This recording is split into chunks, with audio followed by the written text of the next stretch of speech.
Welcome to Wayne's Old Time Radio Page channel. I'm Wayne, your host. These programs are brought to you by support of our listeners. You can give your support at Patreon or PayPal, either one. There's clickable links in the description below. Thanks for your support and enjoy the shows. From Hollywood, it's time now for... Johnny Dollar. Mac Woodson, Mr. Dollar. The girl from the claims office called and gave me this number. Oh, yes, Mr. Woodson. It seems we're working on the same case for the same company. Well, I've been working on Mr. Ed Morgan's files and records here for the past week now. I've turned up some... How much is missing? Well, about $80,000 so far. All of it was taken during the 4 months immediately preceding his death. I'll say one thing. In 20 years as an accountant, I've never seen a looting more cleverly carried out. Oh, Ed was a very bright lad. A man who'd go far, they all said. Did you know him, Mr. Dollar? I thought I did. He was one of my best friends. But it turns out I'm only beginning to know him. Could you meet me in his office around 10 o'clock, Mr. Woodson? Yes, that's where I am now. I've been working on these books day and night. Better be careful. That's what got Ed into trouble. How's that?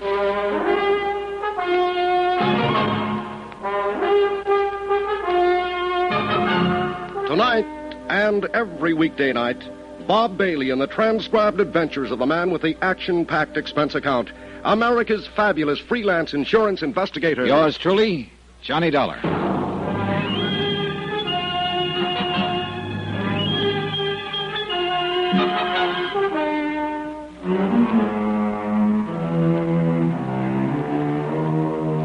From Special Investigator Johnny Dollar to the Home Office, Eternity Mutual Insurance Company, Hartford, Connecticut.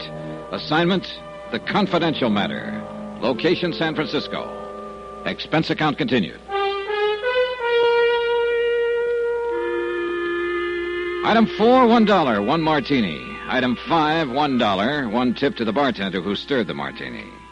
All in the house that Jack built. I don't know who built it, actually, but it took Jack to live in it. $1,200 a month, to be exact. That was the take-home bite for an apartment at the Drakely Arms on Nob Hill. And, of course, that didn't include drinks in the intimate little private bar just off the lobby. And this is where Ed Morgan had lived during the last 5 months of his life, until he missed a curve one night and drove his car off a cliff into the Pacific. Ed Morgan, whose idea of a big night had always been his pipe, slippers, and a mystery novel. But things were different when I'd known him and been his friend. For one thing, he hadn't stolen $80,000. Or I don't think he had. Do you find the martini adequate to your expectations, sir? Oh, yeah, indeed. It's a heck of a belt for a buck. Thank you, sir. Quite a nice little place you got here. Oh, I find it a most agreeable sanctuary from the stress and strife and the hurly-burly of the city. Been here long? I have tended bar here in the Drakely Arms Rendezvous for some 2 years now. Oh, well, then you may have known a friend of mine who had an apartment here up until a month ago. A Mr. Edward Morgan? Oh, yes. Mr. Morgan was a regular customer here. An eager supplicant for my humble and healing wares. A beer drinker mostly, as I recall. The Rendezvous does not serve beers, sir. Oh, forgive me. I didn't know. Quite all right, sir. Yes, I was here before Mr. Morgan moved in, and here I am still, now that he is no longer with us. Such is the chance and mystery of life. One just never knows. Precisely. Oh, could I serve you... Not yet, thanks. Get to know Ed pretty well, did you? The policy of the Drakely Arms, sir, is to maintain a certain degree of formality in relations between guests and personnel. Sort of like a zoo, you might say, with bars to separate the people from the animals. The comparison is quite apt. Somehow, I can't see Ed Morgan sacking in a marble squirrel cage like this joint. I confess, he hardly seemed the type to me, sir. He was much too unrestrained for the Drakely. He came in here a lot, did he? Almost nightly. For a few minutes at least, on his way to some gala night spot. Gala night spot, Ed Morgan? Oh, yes. In all the years I knew Ed, I was only able to drag him into a gala night spot once. He stayed 20 minutes, then left because his tie was choking. Are you quite certain that your friend was this same Ed Morgan? I wish I weren't. Who were his friends? Did he always come in alone? Oh, no, never alone, sir. He and Nicky were inseparable. Nicky? Oh, I should say, of course, Mrs. Barrett. Oh, a young widow, as I remember. Lives here in the building. A lovely girl. Fascinating. And also unrestrained? Definitely. And Ed, then, was one of her friends. Oh, they were together every night, sir. An hour here in our little establishment, a few champagne cocktails, then out to dinner, dancing, the opera, ballet. Ed Morgan? Oh, quite. Life was just a mad whirl for those two. I gather your friend was something of a wealthy playboy. He was a claims adjuster for an insurance company. Then, how could he possibly live in the fashion he did? If I told you, you'd flip. I beg your pardon? Tell me something. Was Ed in here on the night he was killed? Oh, yes. He left here about 9, as I recall. And a few hours later, he was dead. How did this Nikki take it? Pretty broken up, was she? She is a woman of very strong character. In other words, she didn't bat an eye. Well, I Look, wouldn't... that night Ed was killed. Did he leave here alone? No, sir. He was alone when he went off the cliff. Not when he left here, though. Nikki was with him. Item 6, $2.40, taxi to the Telegraph Hill apartment of Lisa Duval. Lisa had been Ed Morgan's secretary for about 4 years. But it seemed Miss Mousy Business at the office was Miss North Beach Bohemia at home. Italian slacks and halter, cushions on the floor, and naturally a view of the Bay Bridge from a corner window. We sat on the floor, naturally, and drank Chianti from a half-gallon jug, while a record player moaned agonizedly under the gouging of its needle. Bartok, I gathered, was now last year's kick. This was progressive jazz. Maybe it seems a little affected to you, Mr. Dollar. The way I dress and live in private life, as you might say. Why so? Everybody's got a right to salt his own dish of porridge the way he likes it. Well, I've done this deliberately, I guess, as a sort of antidote for the insurance business. Oh, has it been that bad? Not bad. Boring. Oh, not your end of it, of course. Investigation work must be exciting. Yes, scream a minute, day and night. But just keeping records, filing papers week after week. I used to stare out of the office window at the ships in the harbor and think about stowing away on one. But of course, I didn't have the nerve. Too bad. The crews would have been delirious. I thought of quitting several times. I guess I stayed because of Ed, Mr. Morgan. Oh? He was always so wonderful to work for. So lenient and understanding. Up until the last few months, at least. What about those last few months, Lisa? What came over him? I don't know. He was different, that's all. As though he were tense and nervous, under pressure. Any idea where the pressures came from? He didn't confide in me, Mr. Dollar. What were your personal relations between the two of you during the years you worked for him? What do you mean?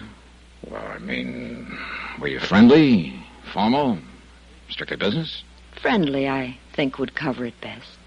Did you see each other outside of office hours? Occasionally. I noticed one of his pipes there in the bookcase. He'd come here sometimes in the evening, and we'd listen to music and talk. Up until the... Until the last few months? It wasn't that we stopped being friends, Mr. Dollar. He was just different, that's all. Tense, under pressure. That's about the only way I can describe it. But you don't know why he was that way. Well, looking back, I suppose it was because of the money. If he really did take it. I just can't believe it. Ed wasn't that kind of a man. He was gentle and honest. At least until... Until the last few months. Yes. Or were you going to say, until she came along? How did you... Lisa. Yes. How long have you been in love with Ed? Ever since I started to work for him. But he never knew it. He couldn't even see me. I'm sorry, Lisa. I'm sorry for you, too, Mr. Dollar. I know how close you and Ed were. And I know how you must feel being called in and having... Forget it. It's a job, that's all. Sure, just a job. So is major surgery. This woman he was going around with, Nikki Barrett. Did you ever meet her? I met her. What did you think? What's the difference? I was prejudiced. I'll allow for that. In the old days, they used to believe in witches, vampires. Some of them were very beautiful, and they'd lure a man on, and then destroy him. And you think she did something like that to Ed? Oh, you weren't out this way during the time he knew her. You weren't around him to see how he changed. No. Oddly enough, the one time I was through here about 3 months ago, Ed was unexpectedly called away on business. He wasn't called away. He was avoiding you. He knew he was getting in too deep. How'd he meet her? She came to the office with a life insurance claim. $50,000. Her husband had just died. I knew her type from the minute she walked in. The grieving widow, all in black, and looking like a Powers model.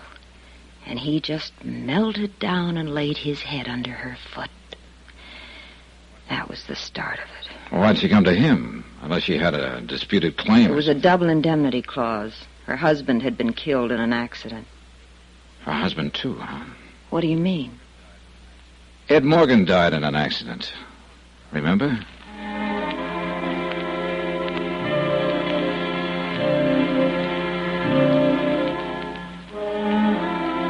Item 7, $1.15, taxi from Lisa's apartment to the Deckman building on Montgomery Street. It was after 10 and the financial district was nearly deserted. The canyons between the tall buildings were hollow and empty. A cold wind was blowing off the bay. Or maybe it was blowing out of the past.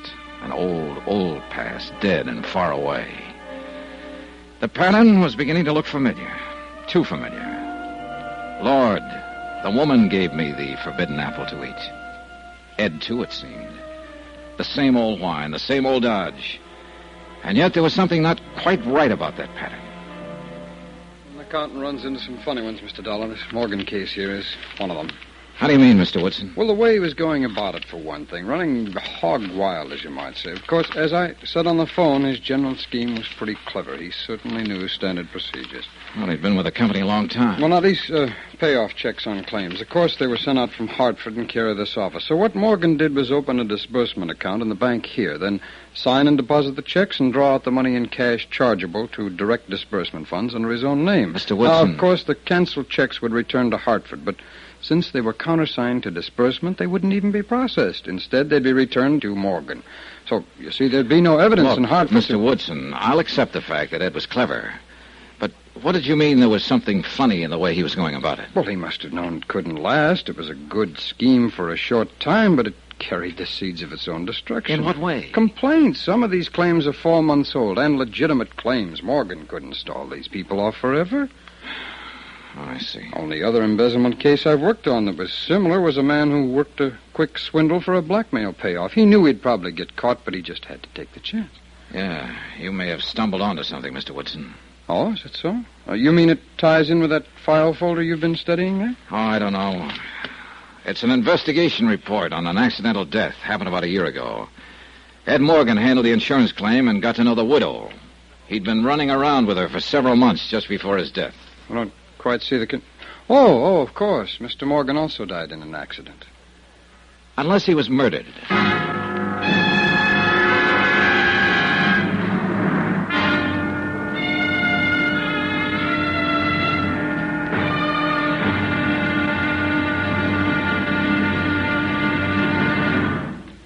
Now, here is our star to tell you about tomorrow's episode of this week's story. Tomorrow, $80,000 and a beautiful girl, both missing. Then one of the two is found and a bombshell explodes. Join us, won't you? Yours truly, Johnny Dollar.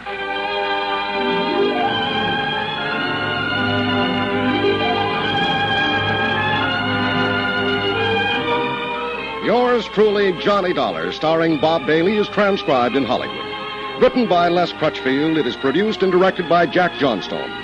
Be sure to join us tomorrow night, same time and station, for the next exciting episode of Yours truly, Johnny Dollar. Hugh Brundage speaking.